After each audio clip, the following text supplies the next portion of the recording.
Salve, muito boa noite. Olha, a política está na vida de todos. É ela que define o seu aluguel, a sua comida e a sua vida.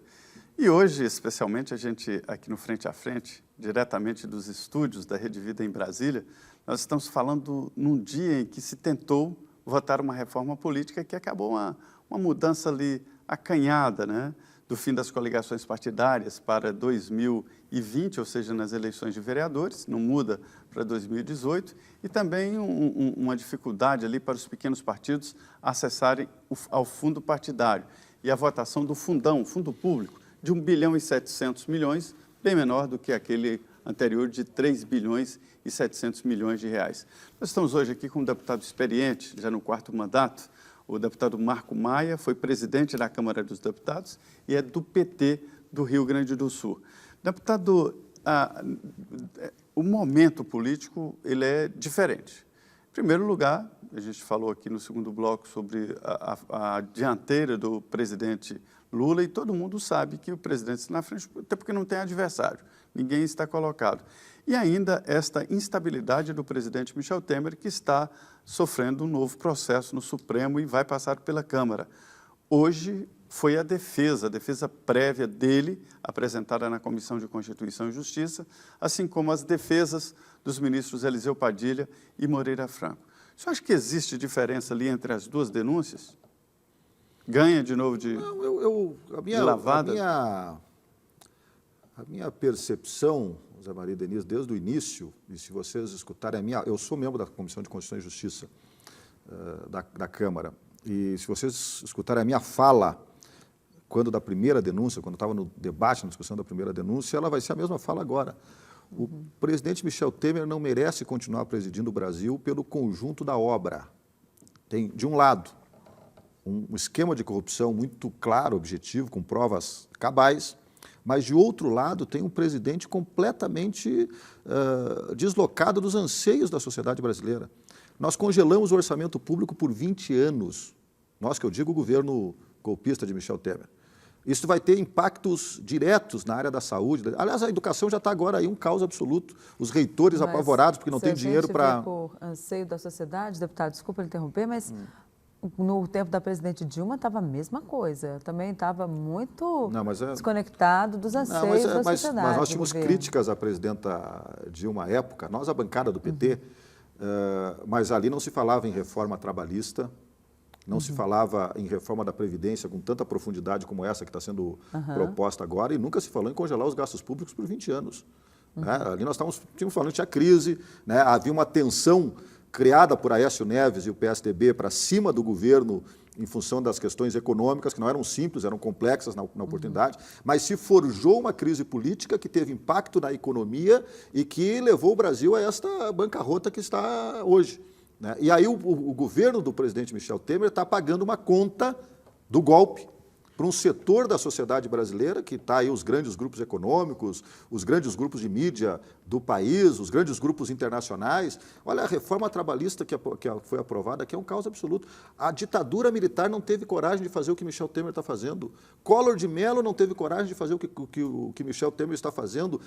José Sarney não teve coragem. Fernando Henrique Cardoso tentou fazer uma reforma trabalhista, mas depois jogou para debaixo do tapete. O que o presidente Michel Temer está fazendo em 1 ano e meio de governo, nenhum outro presidente na história do Brasil fez. Aliás, está jogando pelo ralo aquilo que uma figura como Getúlio Vargas eram fez. Mudanças necessárias também, né? Não, eu não estou dizendo que algumas mudanças não fossem necessárias, Zé. Algumas mudanças são necessárias, o mundo muda. A conjuntura muda, a sociedade muda, a tecnologia hoje é diferente, a organização do trabalho é diferente. Agora, as mudanças profissões vão acabar. Agora, as mudanças que estão sendo feitas é de uma maldade tremenda com o trabalhador, com o cidadão mais comum, mais pobre, mais humilde desse país. Isto não tem explicação. Quando um governo se dá o desplante de tirar R$10 do aumento do salário mínimo do próximo ano, é um Robin Hood ao contrário, tira dos pobres para dar para os ricos, quando tinha que tirar dos ricos para dar para os pobres. O governo de Michel Temer está tirando R$10 do salário mínimo do próximo ano, que atinge a camada mais pobre da sociedade brasileira, e nós aprovamos essa semana uma medida provisória que deu bilhões de anistia para empresários, para devedores. Hoje eu conversava com um auditor o Refis, eu conversava com o auditor da Receita Federal. Mas vai ser revisto, né, um pedaço dele. Mas eu conversava com o auditor da Receita Federal hoje que dizia perplexo. Ele dizia, olha, deputado, o que acontece é o seguinte, que ânimo nós temos hoje de cobrar uma dívida de algum mas aí devedor. Não foi o porque governo, ninguém né? mais... Foi o Congresso que aprovou esse refis, né? O Congresso aprovou, aumentou, né? O Congresso aprovou, enviado pelo governo golpista de Michel aumentou. Temer e com a base do Michel Temer. Isso tudo é combinado. A expectativa de arrecadação era de 8 quase 9 bilhões, agora caiu para 1 bilhão e isso 800 tudo é combinado, milhões. gente. Isso tudo é combinado. Vocês estão pagando a conta do golpe. Então é um Robin Hood ao contrário, tira dos pequenos para dar para os ricos, em vez de tirar dos ricos para dar para os pequenos. Isto é que, na minha avaliação, tem que condenar o presidente Michel Temer, o conjunto da obra, aquilo que representa esse governo para a sociedade brasileira. Não foi o PT que resgatou esse grupo de Michel Temer, levando eles à vice-presidência da República, né? Lula fez de Gedel Vieira Lima ministro. Como é que foi isso? Não, mas esse é um problema... O PT não faz aí o seu meia-culpa erramos? Onde foi que o PT errou? Foi só para levar essa turma de volta à ribalta do poder? Ou houve erros também cometidos pelo Partido dos Trabalhadores que até hoje o partido não fez aquele, perdão, eleitores, não fez o meia-culpa? Quando é que isso vai ser feito? Mas eu acho, Denise, aqui nós voltamos de novo ao tema da reforma política. E aquilo que nós conversávamos no início. Nós vivemos num país onde nós elegemos o presidente de um partido e o parlamento de outro partido, de outra maioria. Mas o PT nunca teve a maioria do parlamento brasileiro. Hoje nós somos 58 deputados. Então, no Brasil, é necessário, para governar-se, fazer coalizões. Mas o fazer PT alianças. Já não sabia que esse grupo do PMDB era para lá de enrolado? Mas nós temos que fazer alianças no Brasil. É assim que as coisas funcionam. Nenhum presidente que seja eleito por este modelo eleitoral que nós temos, por esse sistema eleitoral que nós temos aqui, vai governar sem fazer alianças. Mas era necessário fazer aliança com esse grupo do PMDB? Não, mas o PT, no primeiro governo do presidente Lula, nós não tínhamos aliança com o PMDB inteiro, tinha aliança com um setor, uma parcela do PMDB. Agora veja como as coisas são... com Michel Temer que não chegou a fechar, né? Agora veja como as coisas são difíceis, elas não são simples, se elas fossem simples, elas eram resolvidas com facilidade. Claro. Os maiores defensores do Michel Temer hoje na Câmara dos Deputados são os deputados do PMDB do Rio Grande do Sul. Tarcísio Peronde, Alceu Moreira. O PMDB do Rio Grande do Sul é o PMDB que se considera o mais ético do país. Sempre foi assim, né? Tanto que Rigoto brigou lá atrás com o Michel Temer, com a cúpula do PMDB, porque queria ser candidato a presidente no início, né, do governo do presidente Lula. Então, as coisas não são simples, não acontece de forma tão fechadinha, tão articuladas. Não. E volto a dizer, nós vivemos num país onde você elege o presidente de um partido e o Congresso Nacional, que é importante para a tomada de decisões, de outros partidos, o que obriga a quem está governando, não é só o presidente, o governador é assim, o prefeito é assim também, obriga a fazer esse modelo está se repetindo. Então, esse modelo está se repetindo nos municípios, repete nos governos dos estados. Mãos aí das câmaras e então, nós vamos mudar isso, nós vamos alterar isso. O senhor participou ali de um momento importante do governo do PT, quando era presidente da Câmara. E, num certo momento, o então presidente Lula tinha uma maioria expressiva no Congresso Nacional. Se o senhor está dizendo que é preciso negociar, o que se negociava naquele momento? Não, mas aqui nós cometemos um outro erro, que eu às vezes vejo algumas declarações, Zé Maria, dadas por alguns membros do Judiciário, da própria polícia, falando sobre composição de governo, como é que você compõe um governo A, B ou C e tal. Agora, nós precisamos jogar aberto com a sociedade brasileira, né? Quem ganha a presidência da República, quem ganha o governo do Estado, ele compõe os governos com seus aliados.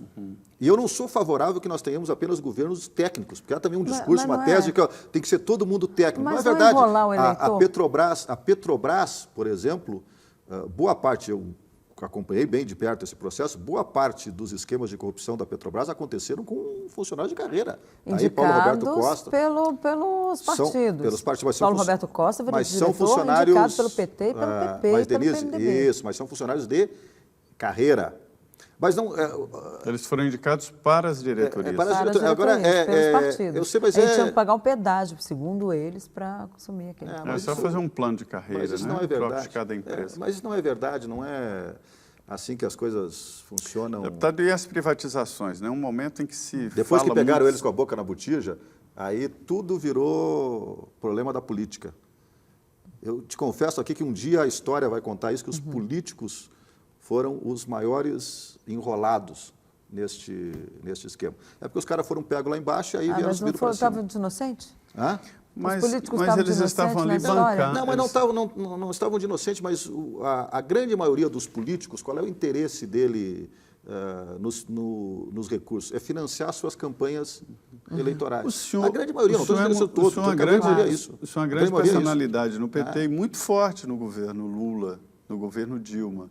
Se o senhor não indicou, alguém indicou em seu nome, porque todos os diretores das estatais, das grandes empresas... Olha, mas eu infelizmente, nunca me preocupei com isso e posso te garantir que não tinha absolutamente nenhuma indicação minha no governo. Não seria normal que fosse, segundo o seu próprio raciocínio aí? Não, mas no caso específico do PT, vamos pegar no caso específico do PT, eu volto a dizer, o PT é o partido mais bem organizado, com mais instâncias e com mais método de funcionamento. O PT continua até hoje reunindo diretório, reunindo executiva. Agora, no final de semana, vamos ter aqui um encontro das mulheres do PT, da setorial de mulheres do PT, numa disputa ferrenha para ver quem vai ser a mulher que vai ser a líder das mulheres do PT no próximo período. Nós vamos reunir nos próximos dias aí no Brasil inteiro setoriais de todas as áreas do partido. Então, o PT é um partido muito bem organizado.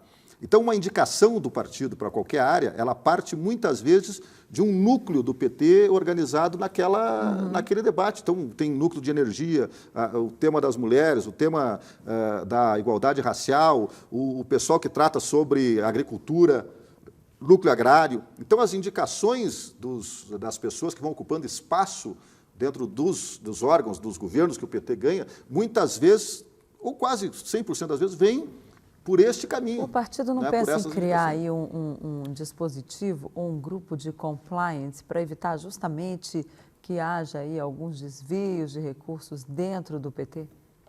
Olha, eu acho que a primeira coisa que nós temos que analisar agora é que acabou o financiamento privado de campanhas eleitorais. Né? E, se Deus quiser, isso não vai voltar mais. Então, nós não teremos mais a necessidade de financiar campanhas eleitorais com recursos empresariais, ou com recursos privados. Então, isso vai permitir que haja uma relação mais clara, mais objetiva, né, no financiamento das campanhas eleitorais e uma transparência maior, inclusive, das campanhas eleitorais. Então, eu acho que isso por si só já vai melhorar a relação da política com o setor público, com a coisa pública no próximo período. E o PT, é óbvio, o PT...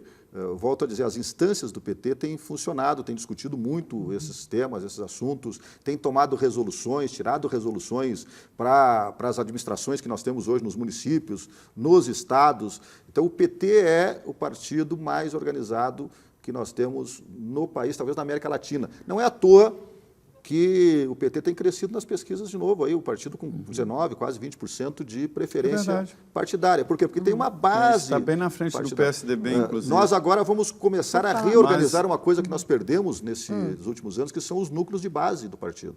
Né? O núcleo lá no bairro tal, na vila, na comunidade, na favela, no local de trabalho. O partido começa a se organizar novamente com esses núcleos de base, que foram, por muito tempo, a essência, a força do partido. Agora, uma outra coisa, deputado, o senhor mencionou aí o PSDB, o Zé Maria também, o PT, na semana passada, chegou a ensaiar aí um voto favorável à devolução do mandato de Aécio Neves e também aquela suspensão do recolhimento noturno previsto, determinado pelo Supremo Tribunal Federal, numa medida cautelar.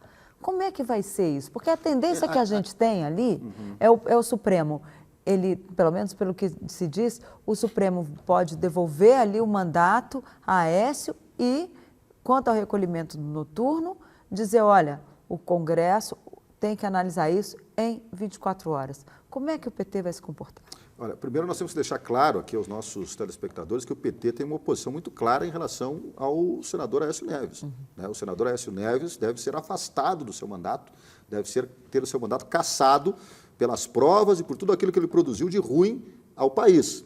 Agora, a quem cabe fazer esta cassação? Que aí esse é o debate mais institucional, mais constitucional. Tanto que o PT já encaminhou o pedido de abertura de um processo no Conselho de Ética do Senado contra o senador Aécio Neves para pedir a cassação do seu mandato. Agora, aqui nós vamos separar as duas coisas. Então, primeiro, o PT quer a cassação, nós não temos absolutamente nenhum compromisso com o senador Aécio Neves por tudo aquilo que ele já fez de ruim para o Brasil e para o país. Agora, outra coisa é o papel dos poderes. Eu fui presidente da Câmara e uma das coisas que eu sempre primei quando fui presidente da Câmara foi a harmonia e a independência dos poderes. Então, não há em nenhum artigo da Constituição, nenhum parágrafo, não há nenhuma frase escrita dizendo que o Supremo Tribunal Federal caça mandato de parlamentar, esteja ele na Câmara ou no Senado. Você acha que a emenda à Constituição deve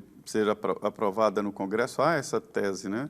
Para ficar muito claro isso. Eu sou favorável de que o parlamento não julgue os próprios parlamentares. Eu sou favorável a essa tese. Eu acho que o Supremo Tribunal Federal pode ter esta responsabilidade, mas não tem hoje esta responsabilidade ainda. Esta responsabilidade hoje é da Câmara dos Deputados e do Senado. Então, quando o STF toma uma decisão destas, ele está entrando numa prerrogativa que é uma prerrogativa do parlamento. Assim como eu não quero que o parlamento entre nas prerrogativas do judiciário ou do executivo, nós não podemos querer também que esses poderes entrem nas prerrogativas da Câmara e do Senado. Então tem que separar as duas coisas para não criar uma confusão achando que o PT está protegendo o Aécio Neves. Não, estou protegendo o Aécio Neves. Nós aqui estamos defendendo uma instituição e estamos defendendo a Constituição, que é um problema que nós estamos enfrentando hoje no Brasil. Tem muito pouca gente defendendo a Constituição do país. E isso vai nos trazer problemas ali na frente, porque quando o Estado Democrático de Direito começa a ser aviltado, né, crescem os fascistas, crescem os nazistas, crescem os grupos conservadores que querem conduzir a política à revelia da lei, o que nós não podemos, em absoluto, permitir que aconteça no nosso país. É verdade. Bom, deputado, infelizmente o nosso tempo acabou. Eu agradeço muito a sua presença. Passa rápido, né? Passa rápido mesmo. Conversa boa. Não podemos tocar até a meia-noite hoje? Né? Não, porque agora vem o Jornal da Vida, né, Zé Maria? Exatamente. Pois muito obrigado, Denise. Deputado, obrigado por ter saído, inclusive, do plenário lá da Câmara dos Deputados na votação da reforma. Me convida que eu venho para cá de novo. E lá a votação continua, né? Continua, o senhor ainda vai voltar? Sair daqui agora, volto para lá, porque nós devemos ter votação até tarde da noite. Perfeito. Bom, muito obrigada, boa noite para você que nos assistiu e fique agora com o Jornal da Vida. Até a próxima quarta-feira.